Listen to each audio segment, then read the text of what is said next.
বিশিষ্ট আলেমে দ্বীন, জনপ্রিয় বক্তা, জনপ্রিয় রাজনীতিবিদ, চাঁদপুরের গণমানুষের নেতা, কেতাবি আলেম। আলেম বক্তা অনেক আছে, কিন্তু কেতাবি আলেমের অভাব আছে। কিন্তু একাডেমিক আলেম, দূরদর্শী আলেম মুহাদ্দিস আবু নসর আশরাফের উপর বিএনপি সন্ত্রাসীরা পরিকল্পিতভাবে হামলা চালিয়েছে। আমরা এই ঘটনার তীব্র নিন্দা ও প্রতিবাদ জানাবো এবং জামাত শিবির জনতার জরুরি করণীয় নিয়ে আলোচনা করব। দর্শক, আপনারা আমাদের এই প্রতিবাদমূলক আলোচনা শেয়ার করে ব্যাপকভাবে ছড়িয়ে দিন এবং আপনারাও প্রতিবাদে অংশগ্রহণ করুন। সোশ্যাল মিডিয়ায় প্রতিবাদের ঝড় তুলতে হবে। আমি চাই মুহাদ্দিস আবু নসর আশরাফের উপর হামলার এই ঘটনার প্রতিবাদ জামাত শিবিরের এবং এদেশের দেশপ্রেমিক ইসলামপন্থী প্রত্যেক জনশক্তি করুক। জামাত শিবিরের সকল সেলিব্রিটিরা করুক, শিবিরের সাবেক সবল সভাপতিরা সবাই প্রতিবাদ করুন। ফেসবুকে লিখুন, শিবিরের বর্তমান নেতারা লিখছে, জনপ্রিয় যারা তারা সবাই লিখবেন, শেয়ার করবেন। দর্শক, কথা ক্লিয়ার,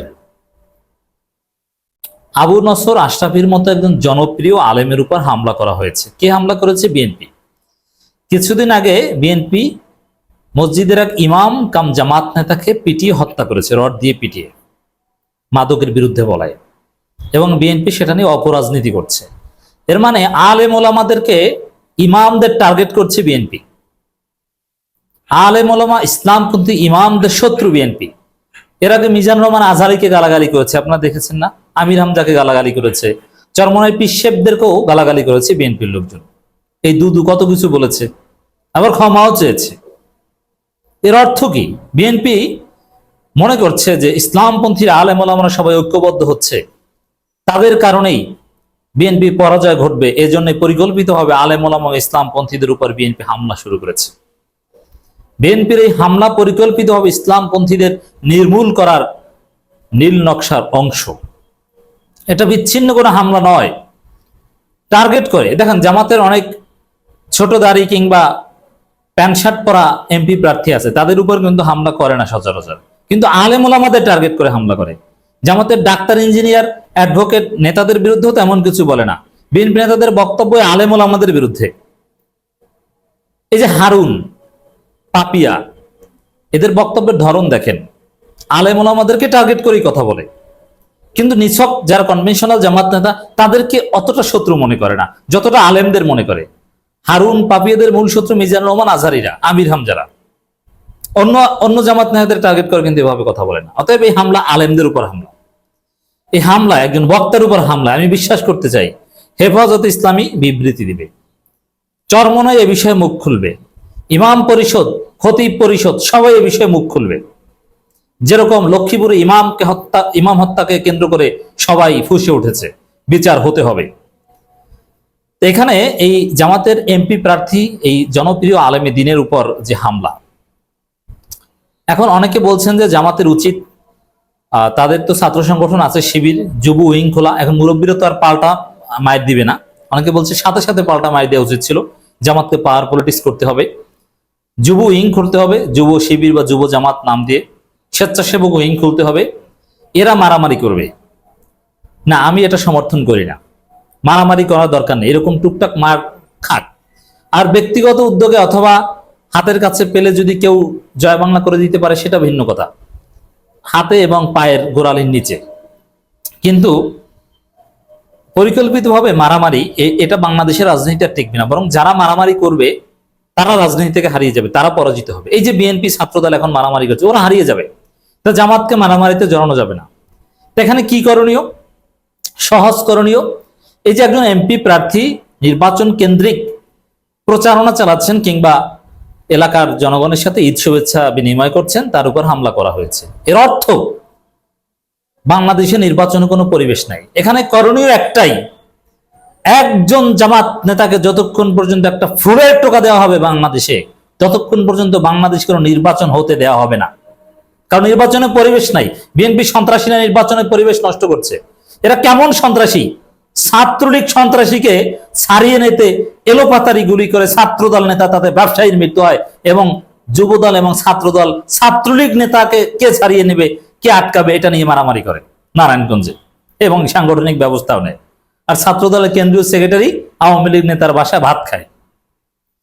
125 জনকে হত্যা করেছে তারা এই পর্যন্ত। এভাবে হত্যা চালাতে থাকবে, ইমামকে হত্যা করবে, মুহাদ্দিসকে হত্যা করবে, আলেমদের উপর হামলা করবে। আর বাংলাদেশে নির্বাচন হবে, আমরা নির্বাচনই হতে দিব না। নির্বাচনের বিরুদ্ধে আমরা মার্চ করব, সময় আসুক। বাংলাদেশে ওই দিন নির্বাচন হবে এবং জামাতকে এটা কনফার্ম করতে হবে, তারা এই ধরনের আনহেলদি কোনো মাঠে নির্বাচনে অংশগ্রহণ করবে না।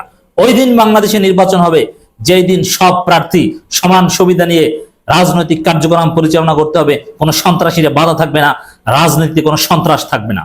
অতএব বাংলাদেশে নির্বাচন দেওয়ার আগে বিএনপির সন্ত্রাসকে নির্মূল করতে হবে, কথা ক্লিয়ার। নির্বাচনে লেট হোক, সংস্কার হোক, আর বিএনপির সন্ত্রাস নির্মূল শুরু হোক, এই বিএনপির পান্ডারা এমনিতেই সোজা হয়ে যাবে, এই সন্ত্রাসীরা এমনিতেই শিক্ষা পাবে। জামাতকে লাঠি হাতে নিতে হবে না, প্রয়োজন নেই মারামারি করার। এই যে আবু নসর আশরাফির উপর হামলা করেছে, এর পূর্ণ হিসাব বিএনপিকে দিতে হবে, সরকারের কাছে দিতে হবে, রাজনীতির কাছে দিতে হবে, জাতির কাছে দিতে হবে। আলাদা জামাতকে লাঠি নিয়ে পাল্টা ওদেরকে ধাওয়া দিতে হবে না। প্রত্যেকটা হামলার রাজনৈতিক সুফল জামাত পাবে। তবে হ্যাঁ, পাওয়ার পলিটিক্সের জন্য জামাতকে প্রস্তুত থাকতে হবে। তবে আগের মতো মনে করার কারণ নাই যে মারামারি করলে টিকে থাকবে, মারামারি না করলে টিকে থাকবে না। যে মারামারি করবে, যে মায়ের দিবে, সেই হারিয়ে যাবে। এটা 5 আগস্ট পরবর্তী রাজনীতি বাস্তবতা। তবে জামাতকে শক্তি অর্জন করতে হবে, পিছু হটা যাবে না। এবং মূল পয়েন্ট একটাই জামাতের হাতে, যে এই ধরনের পরিবেশে কোনো নির্বাচন হবে না। বিএনপি সন্ত্রাস পরিপূর্ণভাবে বন্ধ না হলে নির্বাচনই হবে না, আমরা মানি না। জামাতকে বাদ দিয়ে নির্বাচন করুক, দেখি কে পারে। এনসিপিকেও এই শর্ত দিতে হবে, এই সন্ত্রাস বন্ধ হওয়ায় কোনো নির্বাচন হবে না। হ্যাঁ, কেউ সন্ত্রাস যদি করে, সাথে সাথে ওই বিএনপির পান্ডাদের পুলিশ ধরবে। এরকম নিরপেক্ষ আইন শৃঙ্খলা পরিস্থিতি যেদিন আসবে, সেই দিন নির্বাচন হবে, তার আগে কোনো নির্বাচন হতে পারবে না। করণীয় এইটাই। এবং মারামারির কথা বলবো না, সবাইকে সোশ্যাল মিডিয়ায় প্রতিবাদের ঝড় তুলতে হবে। সোশ্যাল মিডিয়ায় প্রতিবাদের ঝড় তুলুন, নির্বাচনের পরিবেশ নিয়ে কথা বলুন, নির্বাচন দেরিয়েছে কথা বলুন। এটাই হবে আমাদের সর্বশ্রেষ্ঠ প্রতিবাদ। চাঁদপুর 1 কচু আসনে জামাত ইসলামের মনোনীত এমপি প্রার্থী মুহাদ্দিস আবু নসর আশরাফি হুজুরের উপর হামলা হয়েছে। স্থানীয় বিএনপি এবং আওয়ামী লীগের দোসর কিছু লোকজনই হামলা যৌথভাবে অংশগ্রহণ করে, যৌথভাবে। আপনি কি মনে করেছেন যে আওয়ামী সন্ত্রাসীদের নিয়ে জামাতের উপর বিএনপি হামলা করবে, আর জামাত পিছু হটবে, আর বিএনপি জিতে যাবে? বাংলাদেশে এই রাজনীতি আর আসবে না। ওরা ভারতে পালাবে, ওরা বঙ্গোপসাগরে যে পড়বে। লিখে রাখেন, দিস ইজ নতুন বাংলাদেশ। কচু উপজেলার 10 নং গোহাট উত্তর ইউনিয়ন নাউলা সরকারি প্রাথমিক বিদ্যালয় মাঠে আয়োজিত এক অনুষ্ঠানে স্থানীয় জনগণের সাথে ঈদের শুভেচ্ছা বিনিময় করতে গেলে স্থানীয় বিএনপি সন্ত্রাসীদের নেতৃত্বে এই হামলা চালানো হয়। সন্ত্রাসীদের হাত থেকে আবু নসর আশরাফিকে বাঁচাতে গিয়ে জামাতের একজন কর্মী আহত হয়। কচুয়া চাঁদপুর সর্বজন শ্রদ্ধেয় আলেমের উপর এই ঘৃণ্য হামলা তীব্র নিন্দা প্রতিবাদ আমরা জানাচ্ছি। দর্শক, সোশ্যাল মিডিয়ায় প্রতিবাদ করুন, জামাত কি করে এটা আমরা দেখব। আইনি পথেই জামাত হাঁটবে, একটু ছাড় দেওয়া যাবে না। প্রত্যেক জামাত শিবিরকে এই বিষয়ে মুখ খুলতে হবে। আবু নসর আশরাফির একটা কথা আমি বলি, যখন বাংলাদেশে জামাতের শত শত হাজার হাজার আলেম ওলামারা আহলে হাদিসের খপ্পরে পড়েছে, বুঝতে পারেনি যে আহলে হাদিস কি বিষ, মাতখালি বিষের বন্ধে পড়েছে জামাতের আলেম ওলামারা দলে দলে, তখন এই আবু নসর আশরাফিরা বলেছিলেন এ আহলে হাদিস ইসলামের শত্রু। তিনি যে কতটা দূরদর্শী তখন আমি বুঝতে পেরেছিলাম। আমরাও আহলে হাদিসের খপ্পরে পড়েছিলাম, কিন্তু এই আবু নসর আশরাফি দূরদর্শী ছিলেন। আজকে তার উপর হামলা করা হয়েছে, হামলাকারীদের রেহাই নাই।